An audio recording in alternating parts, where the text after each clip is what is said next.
29 октябр дар таърихи Тоҷикистони соҳиб истиқлол як рӯзи таърихӣ буд. Дар ин рӯз бунёди нирӯгоҳи Роғун аз сар гирифта шуд. Роғунро яке аз азимтарин ва ҳам кӯҳантарин тарҳҳои анҷомношуда меноманд.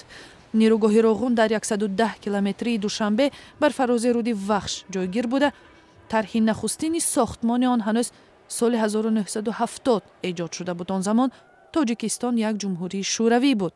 корҳои сохтмониро нигарониҳо аз зилзилазо ва ҳам як қаламрави кӯҳӣ будани Тоҷикистон бо мушкил рӯбарӯ мекард ва то пошхӯрии Иттиҳоди шӯравӣ ин тарҳ ҳамоно анҷомношуда боқӣ монд. баъди 10 солаҳо корҳои сохтмонӣ мутаваққиф шуд. соли 1993 бар асари обхезиҳои шадид ҳар чӣ ки то он замон сохта тамом шуда буд хароб шуд. баъди ин мақомот чандин бор хостанд сохтмони Роғунро аз сар бигиранд, вале ин талошҳо бенатиҷа анҷомид. ниҳоят ҳоло мегӯянд ки соли 2018 истгоҳи барқии Роғун бояд ба кор шурӯъ кунад. рӯзи 29 октябр маҷрои оби Вахш баста ва бунёди садди обанбор оғоз ёфт.